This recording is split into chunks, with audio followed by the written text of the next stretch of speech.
Hello everyone, అందరు ఎలా ఉన్నారు? నేను మీ Bujji Pani. Welcome back to stream light tarot. Friends, ఏంటి మీ పర్సన్ కరెంట్ ఎనర్జీస్ ఏం నడుస్తూ ఉన్నాయని చూద్దామా? చెక్ చేద్దాం. ఏంటి ఏం ఎనర్జీస్ నడుస్తూ ఉన్నాయి? Universe please give us accurate reading on my person current feelings right now.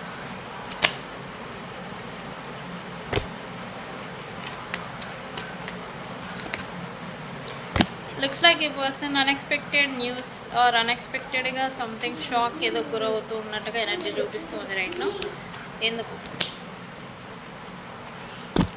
Okay, currently తను ఎవరితో అయితే ప్రైడ్ ఎవరైతే ఉన్నారో అండ్ వాళ్ళ గురించిన సంథింగ్ ట్రూత్ ఆర్ నిజం ఏదో ఈ పర్సన్ ఏదో తెలుసుకుంటూ ఉన్నట్టుగా ఎనర్జీ చూపిస్తుంది. సో ఇప్పుడు ఏంటంటే ఈ third party can anyone, third party ఎవరైతే ఉన్నారో వాళ్ళ నుంచి ఈ పర్సన్ ఎస్కేప్ అవుతూ ఉన్నట్టుగా ఎనర్జీ చూపిస్తూ ఉంది రైట్ నో. ఎందుకు?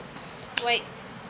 బికాజ్ వాళ్ళు వాళ్ళ స్వార్థానికి, వాళ్ళ స్వయ నీడ్స్ గురించి వీళ్ళని ఫిజికల్ అబ్యూస్కి లేదా ఫిజికల్ అట్రాక్షన్కి గురి అయ్యేలాగా చేస్తున్నారు అని అయితే ఈ పర్సన్ సంథింగ్ ట్రూత్ ఆర్ షాక్కి లైక్ నమ్మి బిట్రయల్కి గురి అవుతాం కదా, ఇలాంటిది ఏదో అవుతూ ఉన్నట్టుగా ఎనర్జీ చూపిస్తూ ఉంది.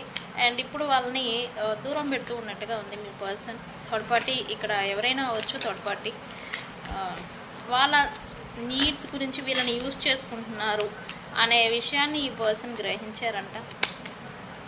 అవేర్నెస్, ఈ పర్సన్కి డీప్ అవేర్నెస్ అనేది వచ్చింది. అండ్ ఎవరు ఇంపార్టెంట్, ఎవరు వాల్యూ ఏంటి, తను ఏం చేశారు అనేది ఇప్పుడు ఈ పర్సన్కి రియలైజేషన్ అంటాం కదా, అది కూడా వస్తూ ఉంది రైట్ నో.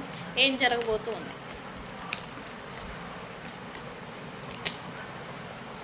లుక్స్ లైక్ ఈ పర్సన్ హోప్లెస్ సిచ్యువేషన్లోకి వెళ్ళిపోయే లాంటి సిచ్యువేషన్ చూపిస్తుంది. ఒకటి, మీతో సిచ్యువేషన్షిప్ ఆల్రెడీ పాడైపోయింది. అండ్ థర్డ్ పార్టీ వాళ్ళేమో వీళ్ళని బిట్రయల్ చేస్తూ ఉన్నారు, మోసం చేస్తూ ఉన్నారు అని అయితే ఇప్పుడు వీళ్ళు తెలుసుకుంటూ ఉన్నారు. ఫ్యూచర్లో కూడా వీళ్ళు హోప్లెస్ సిచ్యువేషన్లోకి వెళ్ళబోతూ ఉన్నారు. ఏమని క్లైమ్ చేయాలి? ఎస్, ఈ పర్సన్ కొంత డిప్రెషన్, కాన్ఫ్లిక్ట్ అండ్ అంతర్మదనం అంటాం కదా, ఇది ఫీలింగ్లోకి వెళ్ళబోతూ ఉన్నారు. ఫ్యూచర్లో అయితే వీళ్ళు స్వయంగా చూస్ చేసుకున్న మల్టిపుల్ చాయిసెస్ కారణంగానే వీళ్ళు ఇబ్బందికి గురి కాబోతూ ఉన్నారు. అయితే డిసప్పియర్ అని కామెంట్ పెట్టి రీడింగ్ క్లైమ్ చేసుకోండి. ఈ పర్సన్ హోప్లెస్ సిచ్యువేషన్ అంతా మళ్ళీ బ్యాలెన్స్కి అనేది వస్తూ ఉంటుంది. ఓకే, సో ఎవరికైనా పెయిడ్ పర్సనల్ రీడింగ్స్ కావాలంటే నన్ను కాంటాక్ట్ చేయండి. నేను మీ Bujji Panyam. Thank you so much.